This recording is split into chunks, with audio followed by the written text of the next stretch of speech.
Hello there, ladies and gentlemen, this is the Rambler speaking, back with another video on the Bibites tournament that I am currently running.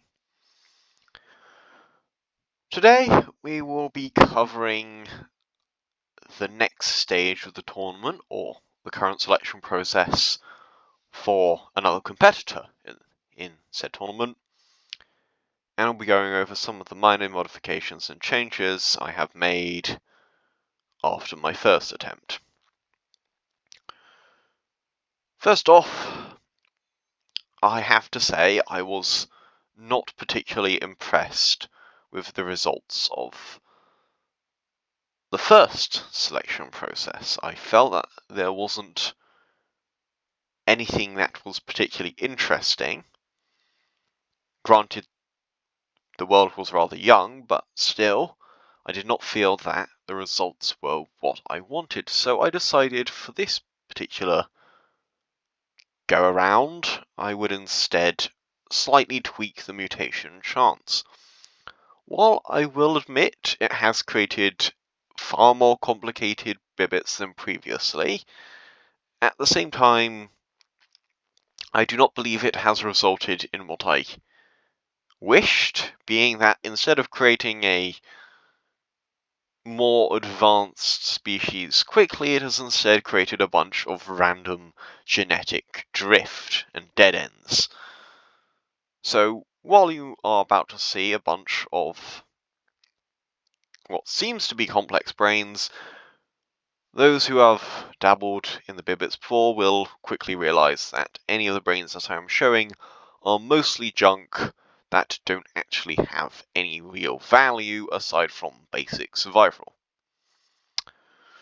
Before I get into this, I will quickly show you some of the different results between this sim and the first half of the first one that I did, namely that size has completely changed.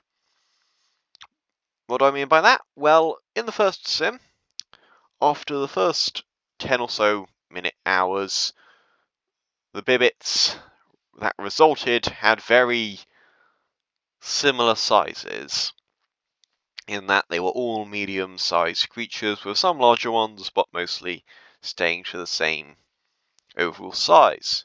But here, aside from a nice variety of colours, which I really do appreciate, we also have a immensely different selection of sizes as well, with such ones as large as this chap and as small as this chap, who, as you can see, are quite glaringly different. Of course, the one on the left is simply a baby, while the other is a mature adult, but as you can see here, this one does not require much energy to actually lay an egg, certainly not in contrast to some of the ones in my previous experiment.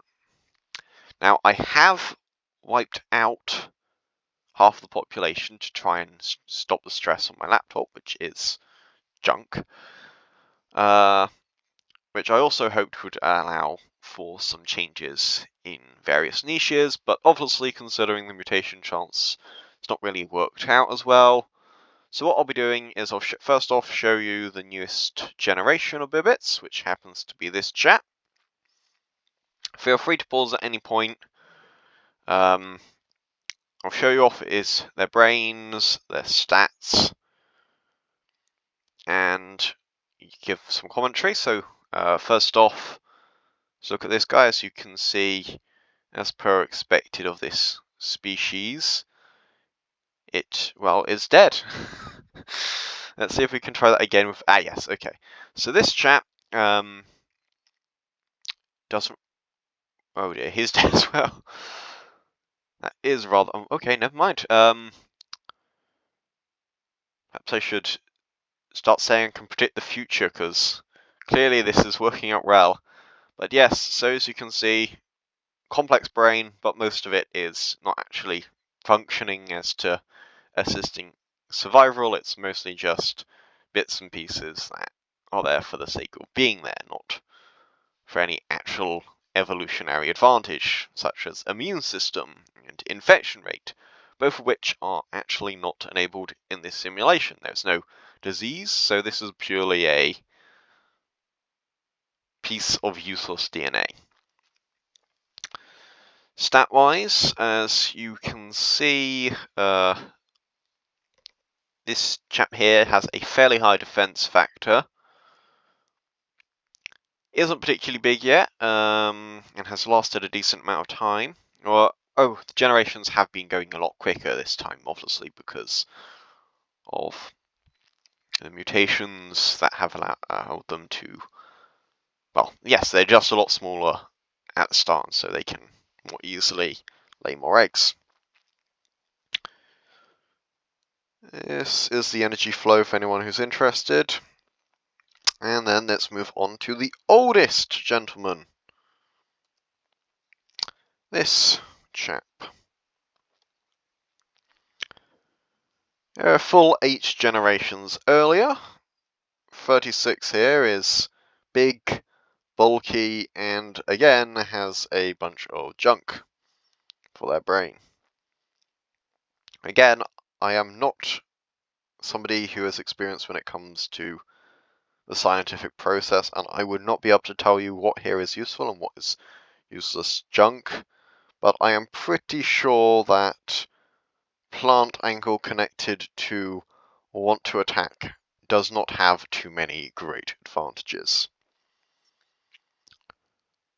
You can see he's an efficient herbivore, being able to instantaneously consume any plants, has a fairly decently low energy cost, and requires a large amount of energy for this sim anyway to lay a new egg. Very big, hasn't gotten very old yet, so there's still quite a lot more time to go for him if he manages to survive.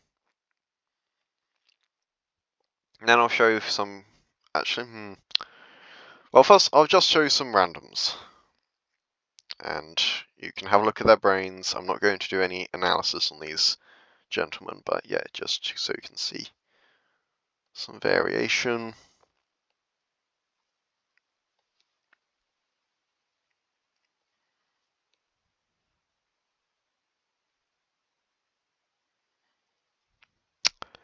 Yes. Going rather quickly, a wonderful thing for predators or for the prey, but in this case I do not know exactly how advantageous it will be, considering that you do need to slow down slightly to eat your food. Still, if he survives, I guess it works for him.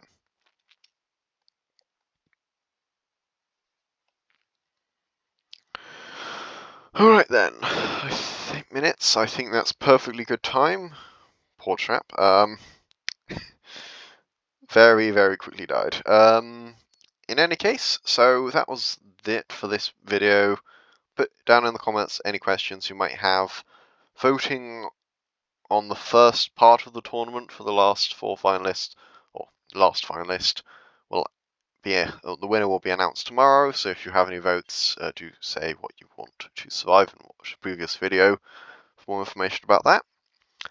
I do appreciate you watching all the way through, and I will try to keep you updated with progress. Rambler out.